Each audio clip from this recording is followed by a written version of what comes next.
Hi everyone and welcome to my channel. Today I would like to share with you something that I have found incredibly helpful when planning out my projects.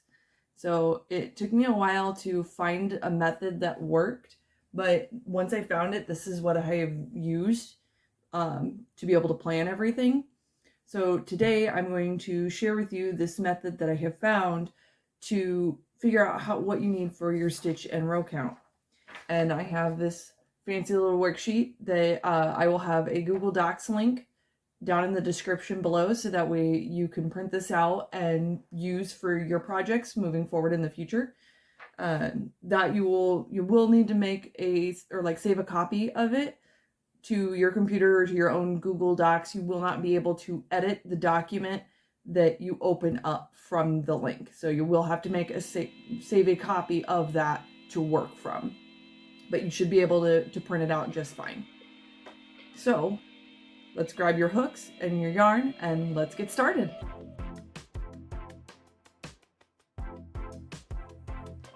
So your first step is to figure out how big you want your project to be. For this example, I'm going to be making a queen size blanket.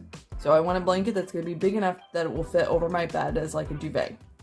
So for that, I need a blanket that's about 90 inches by 100 inches. Once you have your project, or how big you want your project to be, you'll be able to move on to step 2.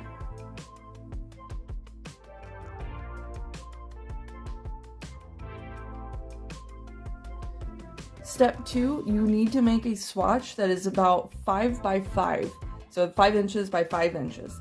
Make sure that you use the yarn and the hook size that you plan on using in your project, because you don't want to use a heavier or like a thicker or a smaller yarn than what you plan on using for your blanket or whatever project you're doing, or a different hook size.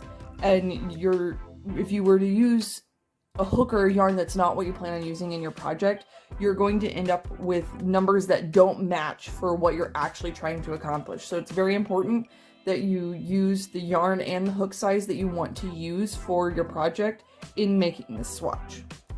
So I have already made my swatch up, and this is using I think it's Impeccable yarn. It's the store brand from Michaels. And I also had a 3mm hook that I was using for this. So the stitches that I used were double crochet, but you can do this with any stitch. You can even do this with like stitch multiples. Like if you wanted to do, don't mind the ends not weaved in here, like this tulip stitch. You can use this method to figure out how to do what you need to do for if you were to like create a project using a stitch multiple or a row multiple, something that had like a pattern to it, that was like a repeating or sequence pattern. So once you have your swatch made up, now we can move on to step 3.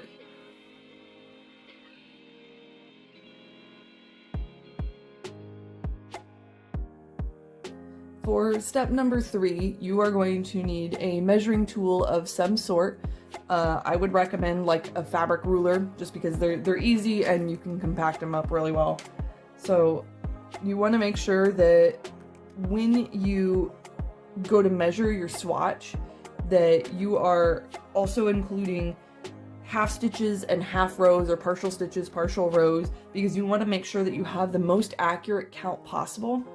Because you don't want to end up accidentally throwing yourself off by not counting full stitches or partial stitches. So what we're going to do is we are going to measure 4 inches going up, so for the rows, and 4 inches across, so how many stitches I have across. 4 is just an easy number for dividing by when you move on to the next step. So I would recommend, if you're doing this in inches, that you would do at least 5 inches for your swatch and 4 inches for your actual, like when you do your measurements and your counting. So first we are going to count up how many rows are in 4 inches up. So I'm going to start here on this 1 inch line, and we will start right here at the bottom of my 3rd row here, and then we will go up to this fifth stitch here, or the 5th inch. So that's actually 1, 2, 3, 4. So starting here at the bottom, we have 1, 2, 3, 4, 5, 6, 7, 8. And I'm going to say I have 9 full rows in 4 inches. So I'm going to make note of that. I have 9 rows in 4 inches. And now we are going to count how many stitches across we have. So again, starting at this 1 inch line, right here on the edge, we'll count to over here. We have 1, 2, 3, 4, 5, 6, 7, 8, 9, 10, 11, 12. Make sure this is straight. 13, 14, 15. Right here, this inch marker is right in between. So again, that's 1, 2, 3, 4, 5, 6, 7, 8, 9, 10, 11, 12, 13, 14, 15. So I have 15 stitches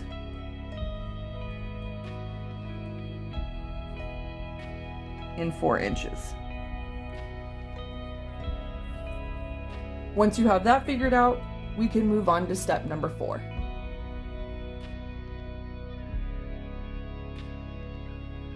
For step number 4, you're going to take the number of stitches across and divide it by 4.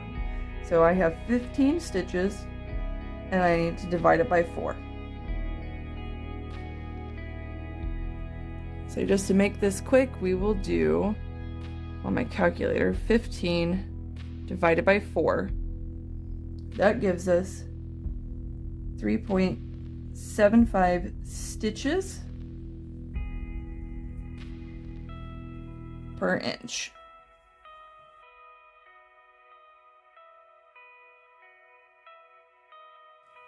And now we're going to do the same thing for step number 5. So you'll do 9 divided by 4 equals 2.25, and that is 2.25 rows per inch. So now we have how many stitches it's going to take per inch and how many rows it will take per inch. So from here, we can now figure out how big or how many stitches and rows we need to be able to make it to the size that we want this piece to be.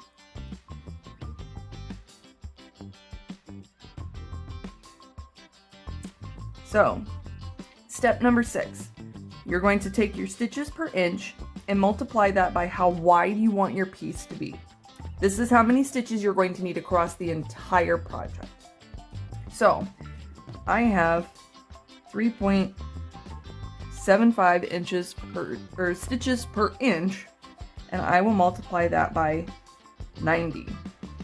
So, using my calculator again, we have 3.75 times 90, I get 337.5 stitches.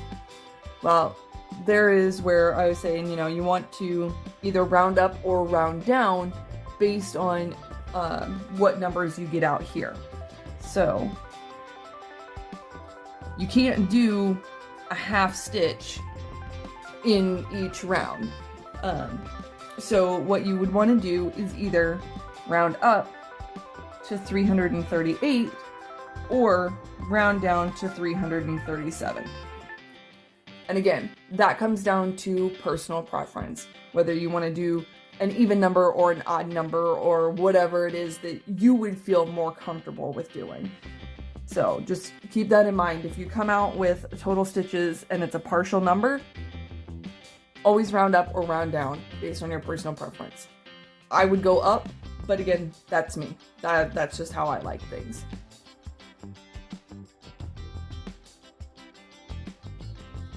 Step number 7, we're going to do the same thing that we did in step 6, but this time we're going to be doing it for the rows. So what you're going to do is you're going to take your rows per inch. So for me, that was 2.25 and multiply that by 100. And this one's easy. You just move your decimal point over 2 spots. So that would be 225 total rows. If this were to have come out to be like a partial row or partial stitch, I would probably end up rounding up because I want to be making sure that I'm getting at least like the 100 inches for the length of my blanket rather than rounding down. So again, that one's total preference. It's completely up to you, but this is kind of like a basic guideline for how to figure out how big your project or how you need to start planning out your project. So again, I will have a Google Docs link in the description below, so that way you can have access to this document as well. Now, if you wanted to use something like, say, this tulip stitch pattern to make a whole blanket with, the way that I would recommend going about doing this is making up a swatch of your desired pattern or stitch repeat or whatever it is that you want to do, and give yourself several multiples of it. I would say 2, 3, 4, 5 multiples, depending on what your stitch multiple or your repeat multiple is. So here I have 4 flowers across, but I have the pattern repeated twice. So what I would do then is then take this and measure it all the way across. So this is coming out to about 3 inches across. And then I'll measure here. So from where this would start to where this would end is just over 1.5 inches. And remember, I'm counting from this 1 inch line and not from here, from this end piece. So at just about 1.5 inches for height in here. And using that information, you can then move forward in figuring out how many times you would need to repeat this pattern across and going upwards. So I hope you found this helpful. If you have any questions, put them down in the comments and I will try to answer your questions as best as possible.